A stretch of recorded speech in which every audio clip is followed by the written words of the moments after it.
You are listening to the Independent Dealer Podcast with hosts Luke Godwin and Jeff Watson. Thank you so much for tuning in. Let's do this. Hello, welcome to this episode of the Independent Dealer Podcast. Today, we have very, very special guests, Mr. Steve Jordan and Mr. Shaun Peterson joining us from NIADA to talk about convention. Luke, you were the one that told me things have changed. I think everyone knows by now. Give us a summary, and let's have these guys explain to us things are going to be different this year. It's still blowing my mind that we're having to cancel this, but I understand it's not on y'all. It's on, I'm sure it's on the virus. But so we were supposed to have one in June. Then it was pushed to September. Now, where are we, Steve and Shaun? Yeah, so I got to tell you, it was a heartbreaker. I mean, this will be the first time since 1946 the NIADA will not be meeting in person for its annual convention for all the reasons that everybody's aware of. But look, for us, it came down to the decision of, what can we control, right? And can we deliver the kind of convention experience that our attendees and vendors and the industry has come to expect from NIADA? And we feel like it falls into the category of one of those things where we would love to be able to do it, and we'll work our asses off to make sure that the convention is a success, but there's so many variables beyond our control that can affect the kind of experience that our people will have. So the worst case scenario would be to keep pressing forward, moving forward, and then have a convention experience that was disappointing. That's the one thing you cannot do. And so with that, we looked ourselves in the eyes and we had the hard conversations, and we said, you know what? As much as we want to do it, we can't will it into place. Let's just cancel the in-person conference out of an abundance of caution. Not only all of that, but, you've got all the safety issues and, the social distancing issues and the gating requirements that each state has. Right now in Las Vegas, they're still under the phase 2 reopening, which means they can't have gatherings of more than 50 people. And we don't know if that's going to change between now and September.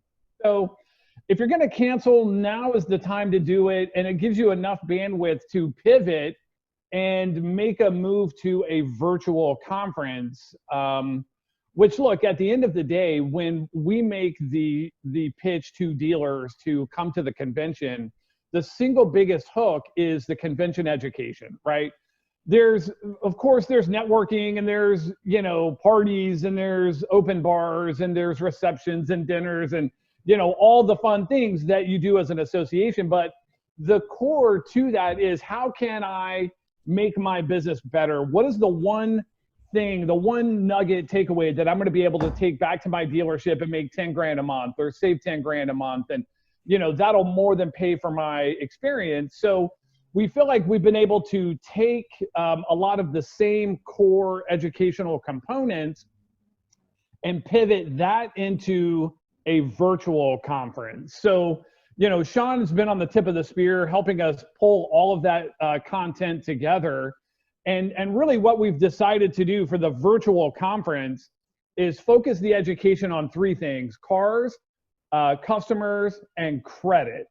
So with that, let me turn it over to Shaun, who again has been on the tip of the spear and helping us pull all of the agenda topics together for the virtual conference.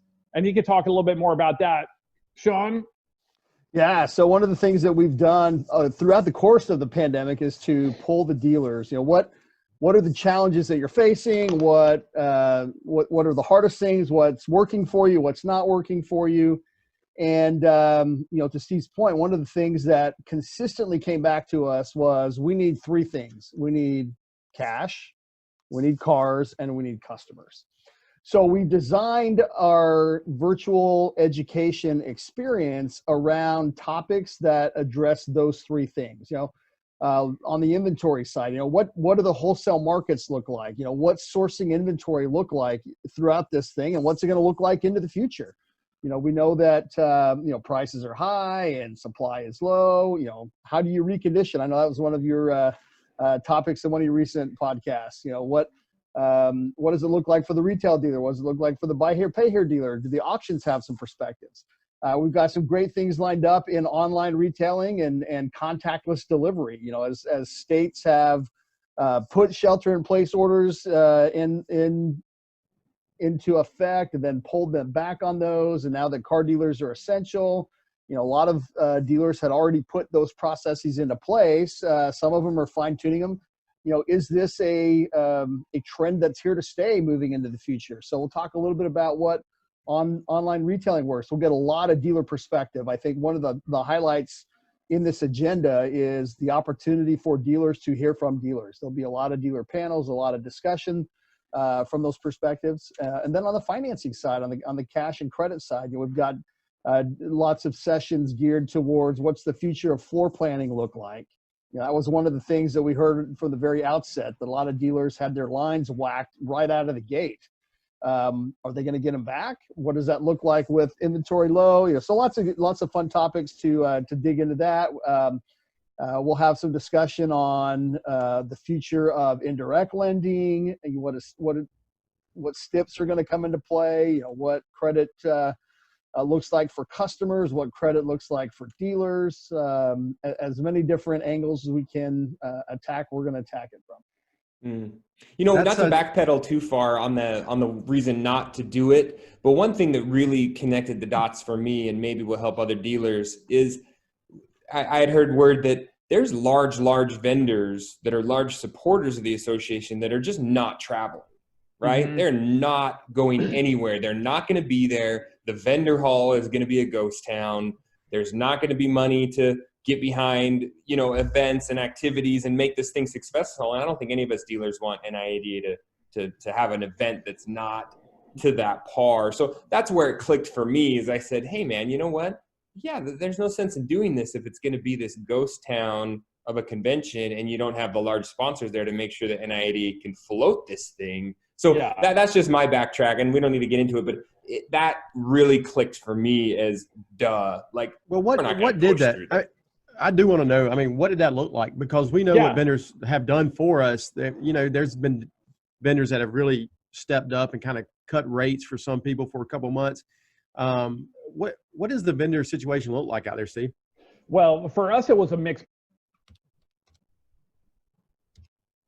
I think Steve was going to say mixed. Mixed bag. Mixed bag. Sean, tell us what it looked like until we get Steve back. Yeah, Steve's never looked so good. Great picture. We should frame that for him too. So it's certainly there are a lot of companies that have travel bans at least through the end of the year. Some of them, they're still indefinite, right? They don't know what they're going to do in terms of travel.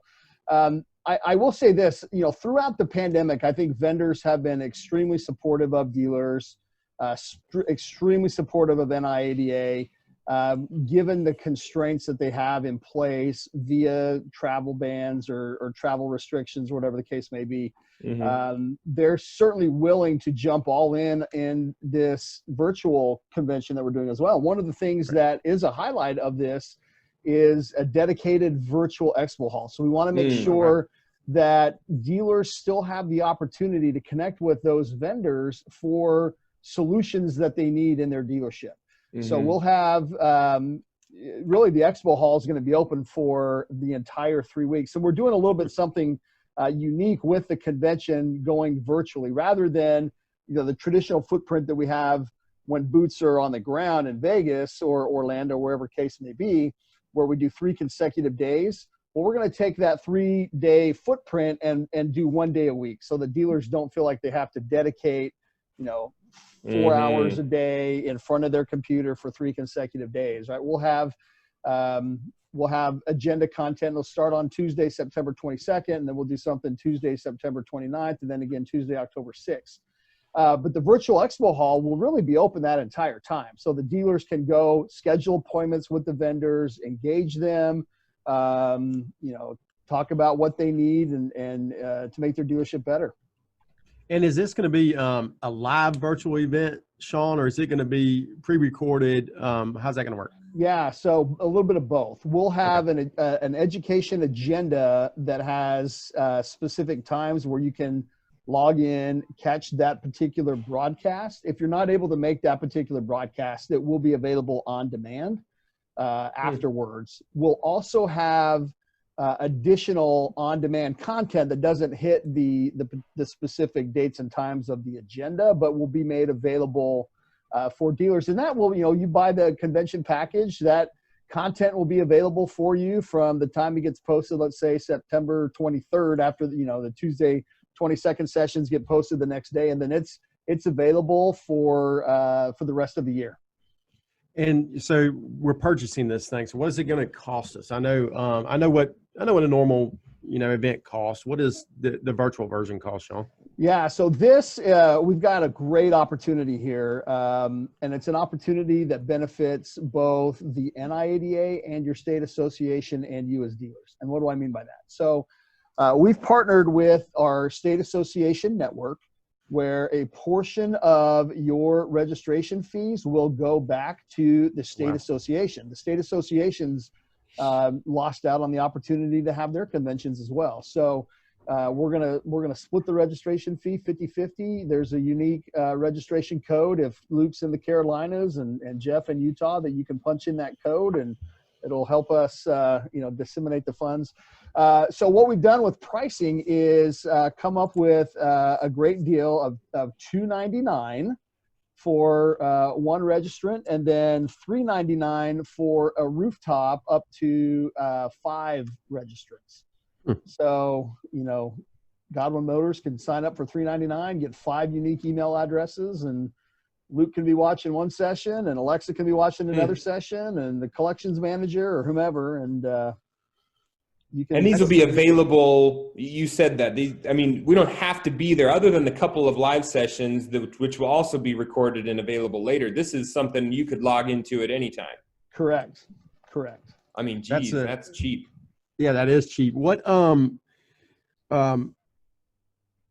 how does, if we had questions during these virtual things, what do we do? I mean, that's the one question I have, because a lot of the really, when you dig deep, you get questions. How does that work in this situation, Shaun? Yeah, that's a great question. So we're working on a platform that will allow those questions to be submitted, and certainly when you're talking about recorded on demand kind of content, it's obviously you're not going to be able to engage with the presenter while the presenter's actually in front of a microphone recording. Yeah. But we are working on opportunities where, if you have a question that comes up in the course of hearing something, that, there's a way to engage that presenter.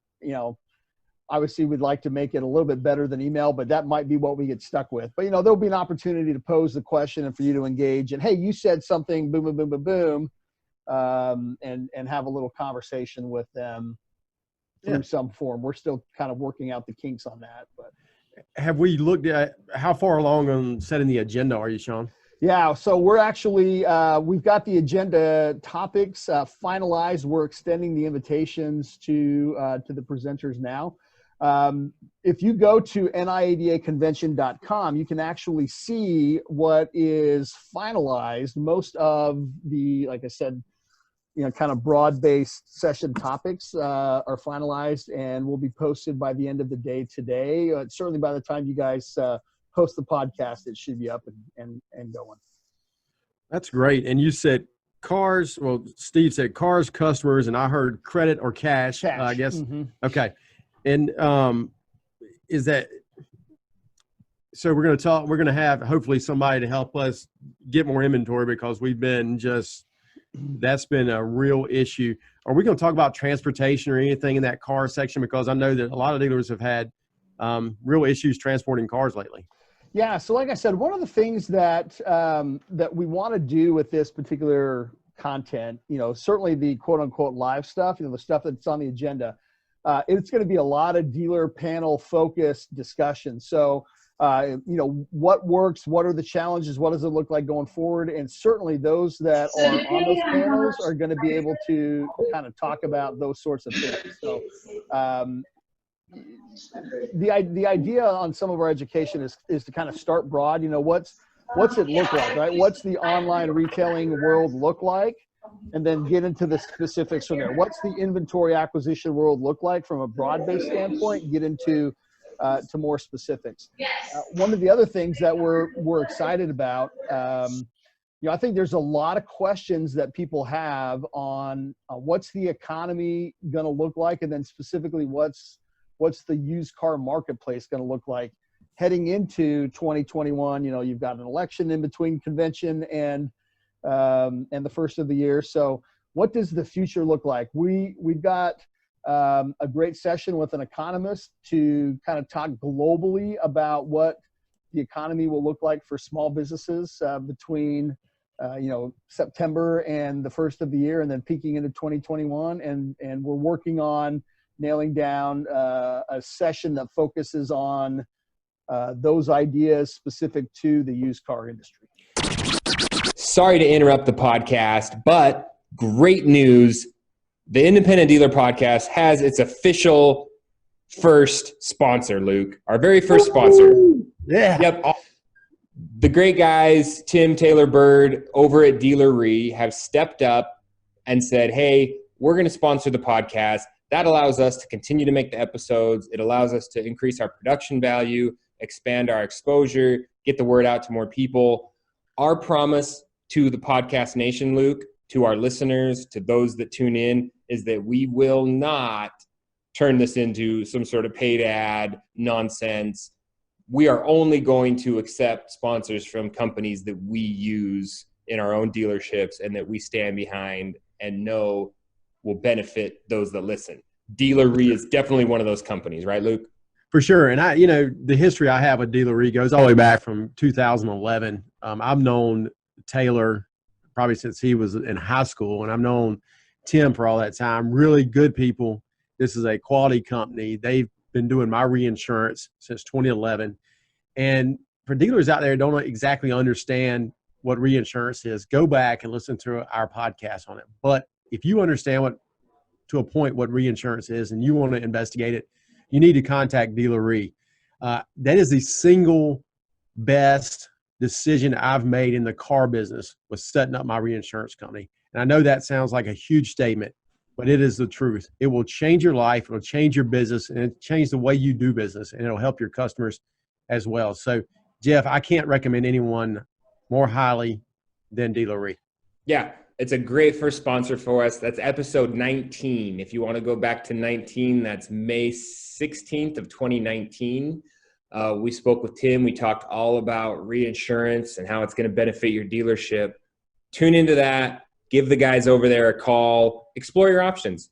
They're doing a special for our podcast listeners. So if you do call them and you say, hey, I want the podcast special, they're throwing in the College of Automotive Management. It's a federal compliance ethics course that's done online. So this is so that you can stay compliant inside your dealership. You can teach your people. It's like a $500 value that they're giving to the podcast listeners when you get signed up with them. We had to have something to sweeten the pot. And also, they know that we sent you. Yep. And it's going to be, you get this done, you won't regret it. I promise you that. All right. Back to the episode. So we won't have the traditional, entertainment type keynote speaker. Okay. We had, like, for example, we had Michael Irvin all scheduled for, but he's not going to be a participant, unfortunately, of our virtual convention. But we will have Michael Irvin for next year as a little, preview. Nice.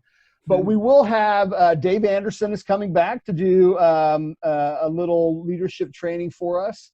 And then we'll have some general sessions that will, like I said, focus on, some key industry topics, these economy type discussions. But I'm also happy to announce that the head of automotive from Grant Cardone is going to come and do a general session presentation for us. That's always good to get us fired up there.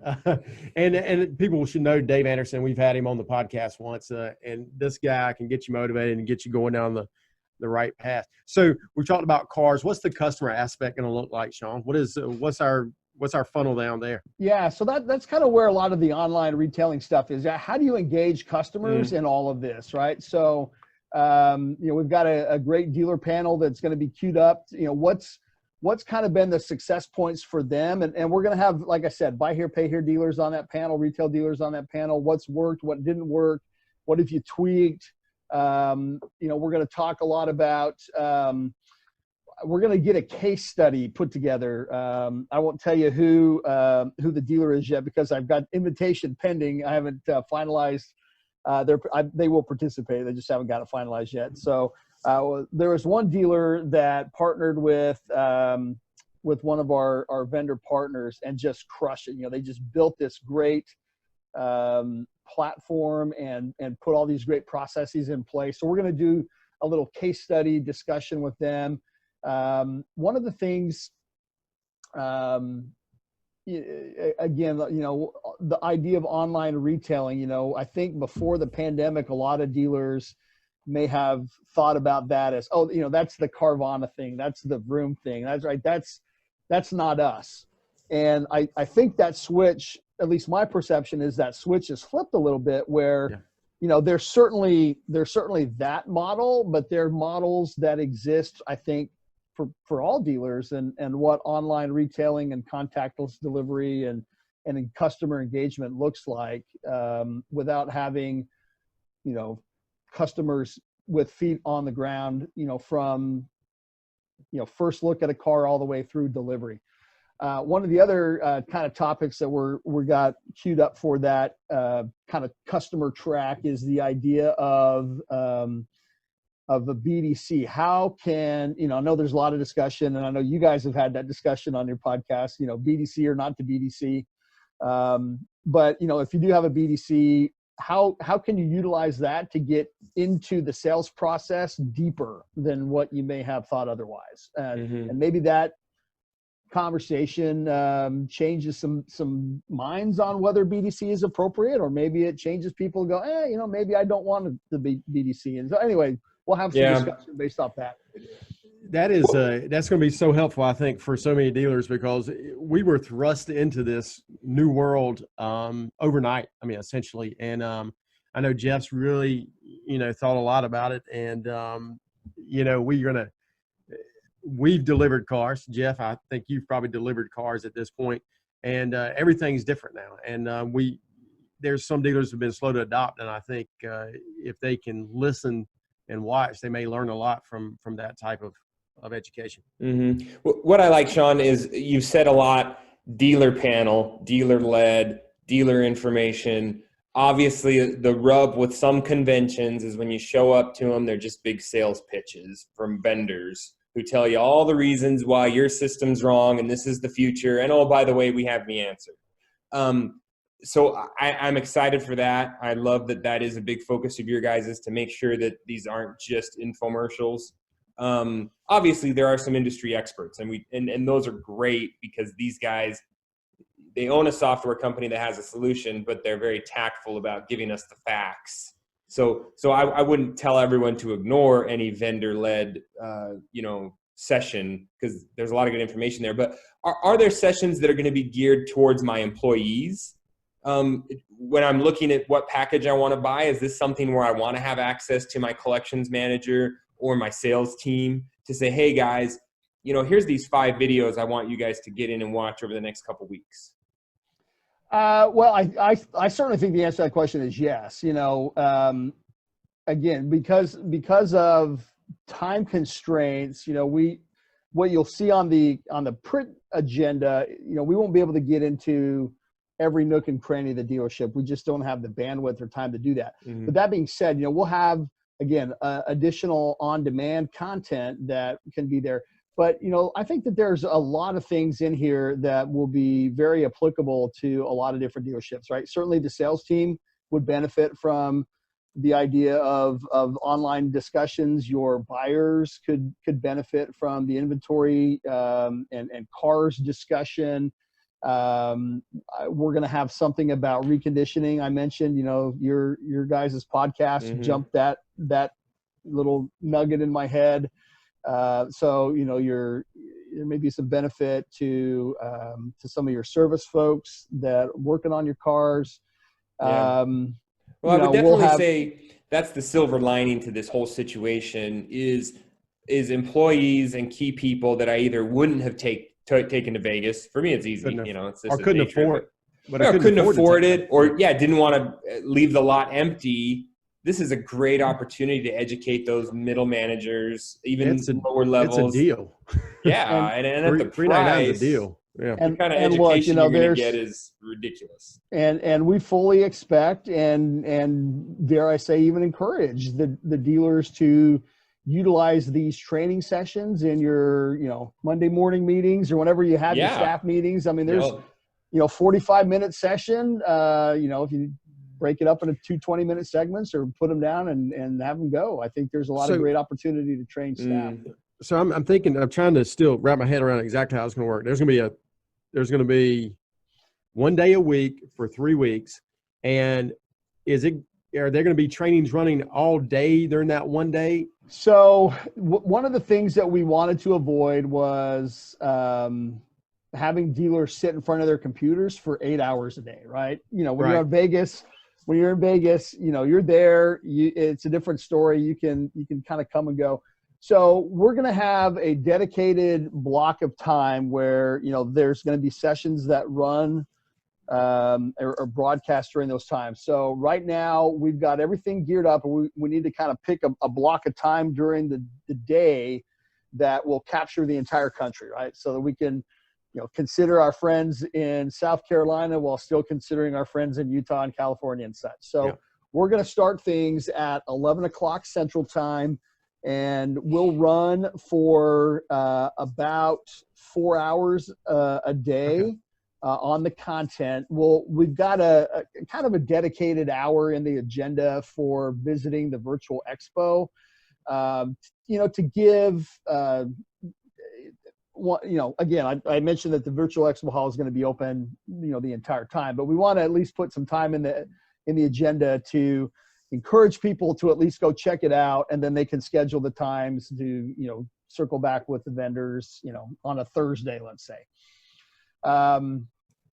So you would log in, let's say, we kick off at 11 o'clock Central, 10 o'clock Mountain, 12 o'clock Luke for you. There'll be that opening general session, then you go to the next general session, and then we'll have a little break, and then 3 breakout sessions for 50 minutes. You pick one of those 3 that you're interested in. You come back for a second round of breakout sessions, pick one of those, and then again, the ones that you weren't able to watch, you can come back and get later on demand. Or if you have a customer, or you say, hey, I just can't dedicate time on Tuesday, September 22nd. They'll be posted on Wednesday, September 23rd, and you can go in and grab them on the 23rd or the 28th or whatever. And I hope dealers really understand what you're doing here. State associations right now, a lot of them really rely on these conventions they're having to get a bulk of their revenue for the year. And y'all giving back 50% of this. If you don't feel like you want to support the national convention, but you want to support your state, this is really a big deal that y'all are doing that. Any states doing anything particular to their state during the convention? Yeah, so we're actually going to have a discussion. Great question. We're going to have a discussion with our state executives today. There have been some that, again, because, and I think the Carolinas is a perfect example of this, right? A lot of the dealers that attend that convention have historically gone to get continuing education requirements or pre-licensing education credit or whatever the case may be. So we're in conversations with our states about the possibility of delivering some state specific content that would be available on demand. Okay.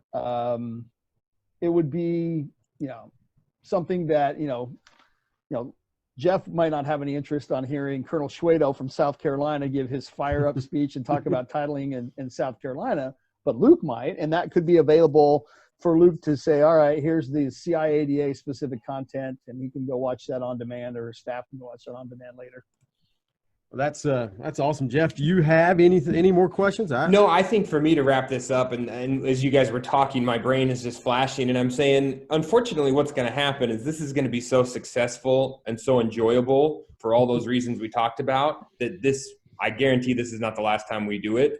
It's really, really fun to be in person, and I know there's a great camaraderie that comes from meeting dealers and the serendipity of the hallways and the restaurants.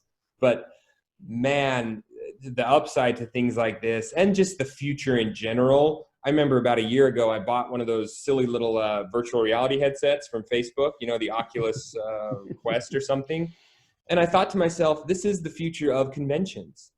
Every dealer is going to put on one of these stupid little headsets, and we're going to walk around in virtual meeting rooms and virtual convention halls and virtual expo halls. And it's going to be like you're there, but you're not going to travel and have the hotel and have the viruses. I'm just going on record. July 2020, sometime in the future, 10 to 15 years, Luke is going to be giving a presentation via headset virtually to 2,000 dealers. While battling Darth Vader in a lightsaber battle, right? Yeah, the fruit slicer or something.